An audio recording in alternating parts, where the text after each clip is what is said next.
All right, joining us right now on the Folsom Lake Honda Hotline, Folsom Lake Honda, your one-stop Honda shop, friend of the show, Doug Christie joins us. Doug, before we get into the basketball stuff, can I ask you if you know who Jagged Edge is? Yeah, of course. You talking R&B? Yeah, Ramie. Come on, man. Of course. Sorry, they were never on my radar. Ramie did not know Jagged Edge. My bad. That's okay. You know, sometimes you don't know the name, you know the song. I'm gonna help him out there. Oh, look at that. There might be a few songs I know. Doug, I heard a rumor. Did you guys practice today? Come on, man. You hear things, huh? You guys practice? You practice, Doug?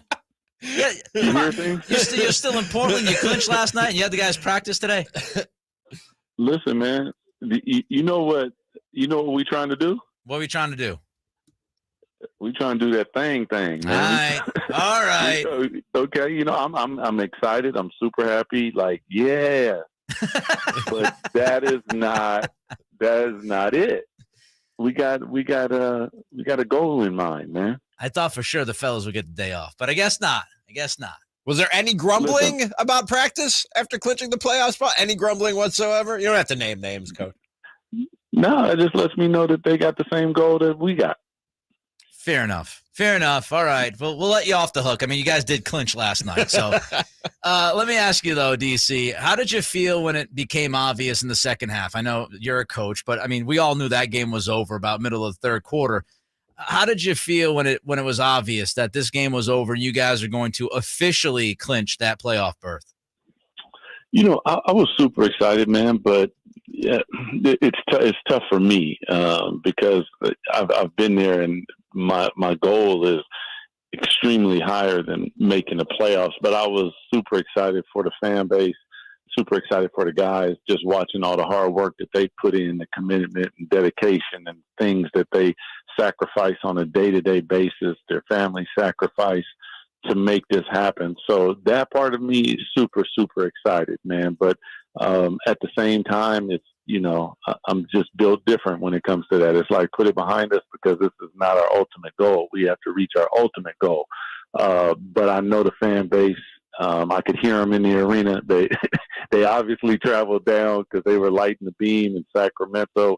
Chance. It was a beautiful thing to be a part of and witness for sure. And along those lines of the fans, you know, a lot of assistant coaches, they can kind of fly under the radar. They're not household names. People don't necessarily recognize them just by looking at their face. That is not the case with a Doug Christie in Sacramento. How appreciative have you noticed the fans being when you're just out and about living your daily life, DC?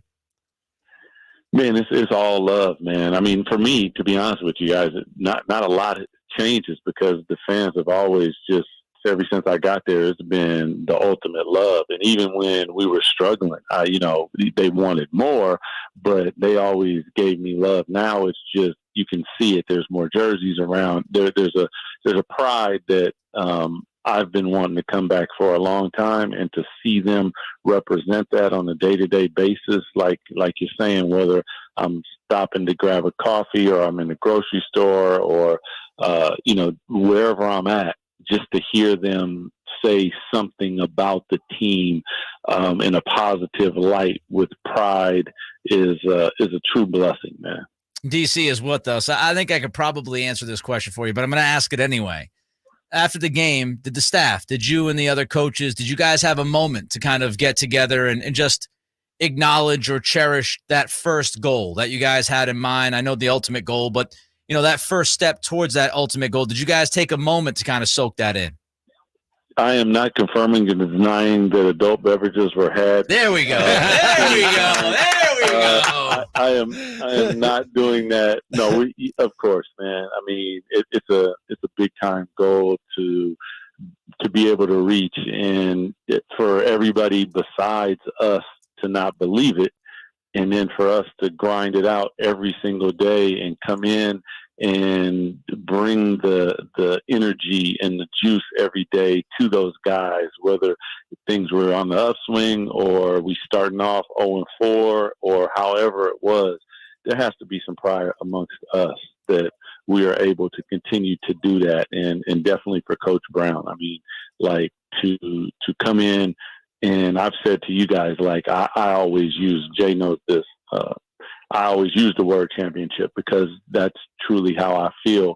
And for a long time, it wasn't used. And when Coach used it, it made me smile because I said, that's exactly what the hell I'm talking about. Now we can make some things work. And to watch all of that, yeah, you got to have a moment for each other. We were talking about Keegan Murray just before we brought you on, Coach. And the most impressive thing to me is, you look around the league and lottery picks, especially top 5 picks, they're where they are because those teams were bad. And there aren't a lot of expectations or spotlight on teams like that in those guys' rookie years. For Keegan Murray to come out and set the rookie record for three-pointers and contribute in as big a way as he has for the 3rd seed in the Western Conference is just, when you look at the intangibles of performing under those circumstances, it's beyond impressive to me. I don't know, and you've been in the league a long time. I can't recall a lot of rookies coming in and making that type of impact for a winning basketball team.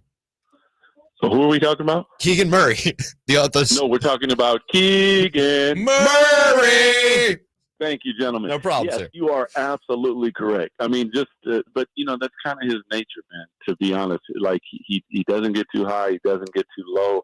He works his tail off. He pays attention. He listens. He tries to apply what he hears, and work through mistakes.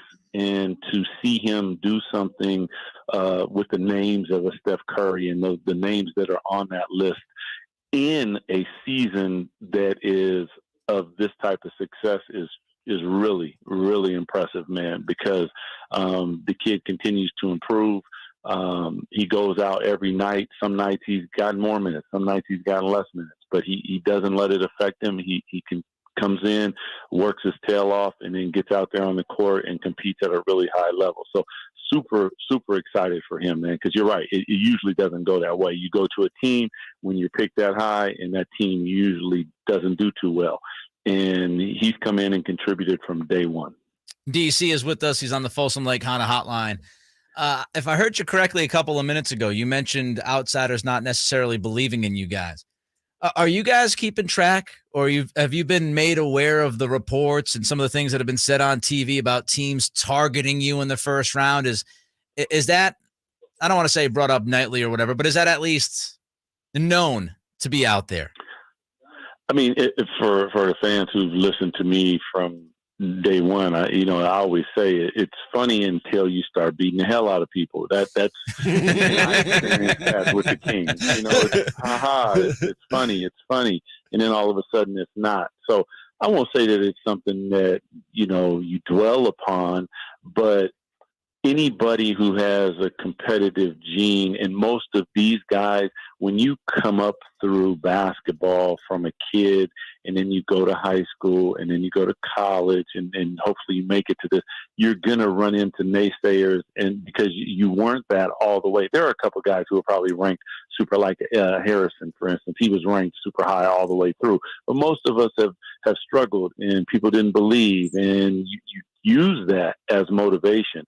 So I'm hoping that they see it. I'm hoping that they take it to task and prove those people wrong, because that's exactly what they've done thus far this season. Kings weren't going to be in the playoffs. The trade wasn't good. All these different things that were said, and now they're sitting in the Western Conference as a 3 seed on the precipice of the playoffs, and that is exactly the type of thing that you need to hopefully spur you to deal with the pain, because it's going to be painful, deal with the exhaustion because you're going to be exhausted, deal with the physicality, deal with all the different things that come along with what the playoffs bring. When we were talking about that yesterday, this notion that teams want the Kings in the first round, I said good, first of all, for the bulletin board material, but also, I mean, take a team lightly, and that can cost you a game. And one game, if it costs you in a playoff series, that's a quarter of the job done for the Kings. Do you guys kind of like that? Okay, don't respect us. Don't fear us. Let us fly under the radar and take us too lightly. I mean, to be honest with you, it doesn't really matter and I'm speaking for myself, because it's of no consequence. Whoever you're going to get, that's who you got. Now let's square up, and you're going to have to deal with it. Whether you wanted it or you didn't want it, it's coming. And that's just what it is. And it's been that since I got to Sacramento as a player. There were teams that, the Utah Jazz, they had Stockton and Malone. They had all the experience. They had all these things. They came to Arco Arena, beat us in the first game, and then we swept them. Like, okay, we may have lost one. You go, you look at the film, you recalculate, you get your mind right. Okay, here we go. Like, we're going to go through all the different ups and downs and flows and different things. And that type of material and those type of conversations that people bring, it hopefully helps you to galvanize together to deal with all those different things that you're going to experience. Coach. Mic check on me. Coach Doug Christie with us here on Cattles and Ramie, Sactown Sports. Coach, there's a lot of different characteristics that make a good team a good team. But to you, what's the number one characteristic of this team? What's at the very top of that list that got you guys to where you are right now in this position? That's a good question. I would say the commitment to what we had to do every day, believing that what we had to do is going to work. And I would say at the top of that list is accountability, something that Coach Brown spoke of at the very beginning of the year. Like, we are going to hold you accountable, starting with him and then down the coaching staff. And then hopefully we get to the point where you guys hold each other accountable, because that is what champions do. They don't let little things go by the wayside. And that's not going to be a perfect process. It's not going to be perfect results. But the willingness and openness of all-stars like Fox and Domas, 10-year veterans who have won championships and set records like Harrison Barnes, and then rookies like Keegan, and all these players to open themselves up to the coaching and holding accountable and watching the film and seeing where we messed up and then going through it on a day-to-day basis. Like, that type of commitment, those are the things that make a team and take them to that level. And I think that that's probably the one characteristic, is the ability for them to allow us to hold them accountable like that. And on top of holding them accountable, I thought it was really interesting and a different approach than what I've heard when you talk about holding a team accountable, which is putting together that leadership council of Domas and Fox and Harrison Barnes and Davion Mitchell, and sort of saying, you guys will hold yourselves accountable. Is that something that you've seen a coach do before in your time in the league? Yeah, I have. I mean, it's called different things. Most times they're just captains. Sure. But for us, I thought it was a really good mix. First and foremost, you have your all-stars, you have your veteran who's seen everything, and then you have a young player that you're trying to bring along and show him the ropes and get that voice as well. To put that together and allow that to be a part of the process, I think is a really good thing, because you don't want to, just say this is how it is. You also, there's a give and take that you have to have that's healthy for a team atmosphere and a team dynamic. Doug Christie is with us on the Folsom Lake Honda Hotline. Folsom Lake Honda, one-stop Honda shop. Just a few more for you, Coach. I think it speaks volumes of this team's buy-in when Alex Len comes in. He gives you some good minutes. He wins the DPOG last night after not playing much at all this year. Could he actually be a part of this rotation come playoff time? I think every single player that's on our team has the ability to help us. Some of them will play. Some of them won't play. They stay ready. They come to the gym. They play in low-minute games. They get their workouts in. They don't complain. Alex has been like, if you look up the definition of professional in the dictionary, it's going to be a picture of Alex Len. And that has to be proud for the coaching staff, but it also says so much about him. That does he want to play? Hell yeah, he wants to play. Can he play? Hell yeah, he can play. But right now is not your time. But guess what? Last night was. And the fact that he was ready for that moment, like that just, it has to give coach confidence that if something happens in the playoffs, or if we just need, like maybe we face somebody with a big body and we need 10 minutes, or like he's ready, he's prepared, he's mentally still here with us Right. after going a whole season. Like those are really, really valuable things. So to be honest with you guys, we got a whole roster of guys that can play. And that's a valuable thing. And I think that each one of them in their own way has built up trust, hopefully, with coach, that if the opportunity presents itself, I am prepared physically and mentally to do my job. You know, you said the phrase ready for the moment, and that's something I've been saying all year when it comes to this team. And whether the moment is, you know, a clincher in Portland, a big matchup with a Boston or a Milwaukee, and people looking at it as a measuring stick game, even if it doesn't end in a W necessarily, I've never felt like any moment of this season was too big for this team. Does that start with Coach Brown? Yes, most definitely. I mean, I even think that you got to give Monty and Wes and the front office and ownership credit when it comes to that, because they put together something that can do that and be sustainable in that way. But I would agree with you wholeheartedly. I don't think, and listen, we lost to Boston twice. We lost to Milwaukee. But in my opinion, we haven't faced a team that we can't beat. Mm-hmm. Now, that's going to, we're going to have to prove that. But as a competitor, I know what that feels like when you face somebody that it's like, dang, we can't. Like we're gonna try, but I don't know. Like I've been there, and I haven't seen that. I really haven't. Now we haven't played well, and there are reasons for that. But there's a vibe that comes with that, and I just never got that vibe, and that's a really happy feeling as a coach. I'm gonna tell you, yes. Coach, we got two more for you, and thanks for the extra time you're giving us today. It's a big day. Kings fans are, as you could imagine, pumped and thrilled about what's going on here. Just wanted to ask you about, as you get ready for the playoffs, and I know listeners have asked Ramie and I about load management. I'm not going to ask about load management, but as you get closer to the end of the regular season, what's the balance? Because I know some people in the league look at it as you've got to get the guys ready for the playoffs, and that means you might play them actually more minutes, so they're conditioned to go 40 to 42 minutes in a playoff game.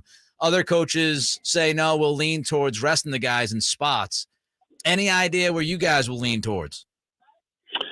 No, I really don't. I mean, that's Coach. It's going to be interesting for me to see it. I know the things that we did when Coach Adelman was the coach, but for Coach Brown, like I have no idea. So to watch it, I mean, there's an edge that you have to have, but then also fresh legs. You guys, when it comes to playoffs, everybody's injured, everybody's hurt, everybody's dinged up.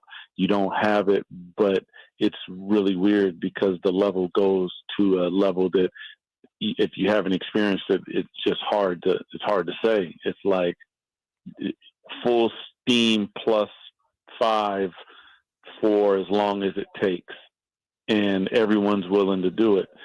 And so I don't know coach's preparation for that, but I'm damn sure going to find out here soon. You hear a lot about in the playoffs, things slow down. It gets more physical, more defensive. Do you think that's still the case in the NBA, at least to the extent that it has been in previous eras of this game? Well, previous eras is different. So we got to throw that out because the game was already physical. Then you got to the playoffs, and like, did you ever see, Kevin McHale get almost decapitated? Yes. or he actually almost decapitated my man. Like, and that was like a regular foul, and you got up and you kept playing. That's a whole different. But I would say that the game definitely turns physical. Things that are normally called a foul during the regular season and the playoffs, it just seems different, and the whistle seems a little more relaxed, and it allows the players to have a physicality that you don't always see during the regular season. So I am here for it, though. Yeah. DC, you're the man. Enjoy the rest of your time in Portland the next couple of days, and come on back home against the Spurs. Just to let you know, Kings fans, obviously, like I said moments ago, they're thrilled. They can't wait to embrace you guys when you get back here for taking that first step towards the ultimate goal. And we always love having you on, and we appreciate the extra time, and can't wait to get a hold of you again soon. Yeah, absolutely. Love the Kings fans, man. Go Kings. All right, DC. Thank you. There goes Doug Christie.